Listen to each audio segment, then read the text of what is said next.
Welcome to today's program. Today's program is all about explaining how this form is used. This form is called this month's sales target. Unlike the last form, which talks about how to calculate this proper number and isn't shown or isn't given or isn't displayed for the staff or your team to see, this form is. You will have from the last form been able to calculate your sales target number, and this is going to be a running through of exactly how my clients use this form to help them achieve much more sales in their businesses. Of course, there's different ways to use it, and I encourage you to use it in different ways if you want to. I just want to give you a reference point of exactly how we use it, and we can go from there. So we're going to start off by saying it's February 08 that we're calculating our sales targets for, and remember from the last video, 38,464 was our calculated sales target. 10% over the expected trend applied to last year's sales to this year. A little bit complicated, but if you go back to that calculate form, you'll see how that works. Essentially what happens is this area here is going to show your running total of this week's sales. Now, I've had many people ask questions. Why isn't this the 1st to the 7th, the 8th to the 14th, the 15th to the 21st, the 22nd, 28th? The reason you don't follow 7-day periods is because they all fall different days of the week. Many restaurants already calculate or total up their sales figures for the week on a weekly basis. And they sort of report on that at the end of the week closing on Saturday or Sunday, depending on really how each restaurateur wants to do it, and potentially your restaurant isn't open on a Sunday.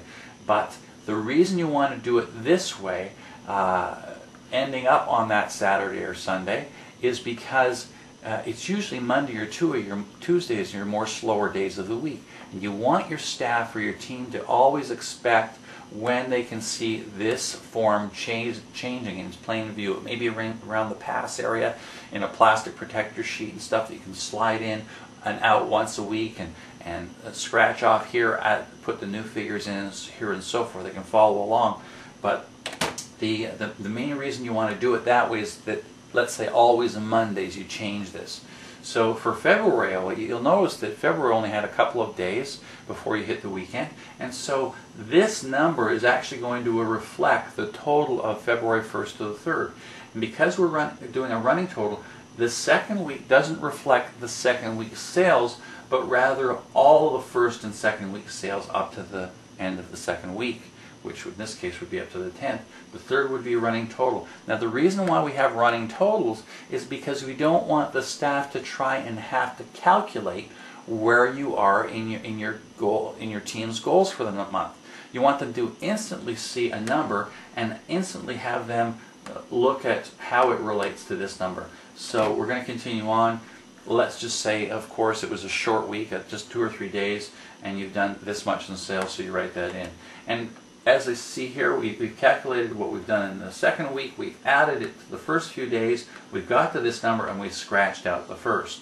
And you continue that on all the way through each week until you get to the month's total. And this month total should be, the running total of exactly what was achieved through the whole month, in this case the 1st to the 29th.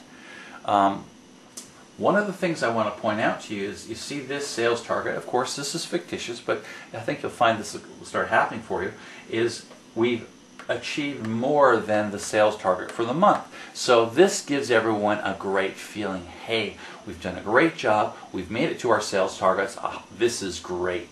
Now, obviously, the converse is true. If you miss the sales targets by a bit, they sort of go, what went wrong? You see, some restaurant owners and general managers are always in a wonderful, happy, great mood, which is a phenomenal quality, especially when serving customers. But you see, if you've missed your sales targets, you need to deep down inside give your staff a feeling that deep down inside, be it that your job is to manage your business and grow it, that you are unhappy deep down inside of the way the team performed. And you know you're going to make some changes. Of course, you're not going to run around firing people and things like that. You know, you may change you know, a lot of things, the salt and pepper shaker types, the glass types. You know, there's a lot of things that you make decisions on as an owner, and now they see the reason why you're making those changes. Okay, so here is a sales target form. You follow it through. This gets posted for the staff to see. Now I want to show you one more thing, and that is this form. Let's say March 1st, you can see it doesn't apply. So what I recommend to people is that they have 2 plastic sheets, 2 sets of these forms in plain view for people to see. So you get finished February, you move February over, you start March. You finish March, you put March over on top of February, you start April. You finish April, you move April over on top of March. And you continue to do this so that your staff sees into the first few weeks of the following month how you did on the last month. These are report cards on how the team did and where the team is going month to month to month. Now, you know, you're going to get crazy things from staff, like if we don't make our targets, are we all going to be fired? Or if we make our targets, are you going to buy us all dinners for 2 with our spouses or our friends? Neither one is the case. All you're saying to them is, you are trying to let them know what your targets are as an owner driving this business forward, so that they have an idea of where you're trying to go and so that they can be a part of it. I've seen so many times when staff get so excited because they say, now it's kind of nice, we know where the owner wants us to go. So I really recommend you try and use this form. And you know, I would use it in the manner that I've explained it here. You'll get the most benefit out of it. We've tried it in different ways, and go forward. You'll get some great success, and hopefully this was an excellent explanation of how all the numbers are achieved, where they go, and what to do. And again, if you found it a little bit grainy on your video player, on your computer to see this, I'm also including a link that you can download this full PowerPoint presentation to your PC.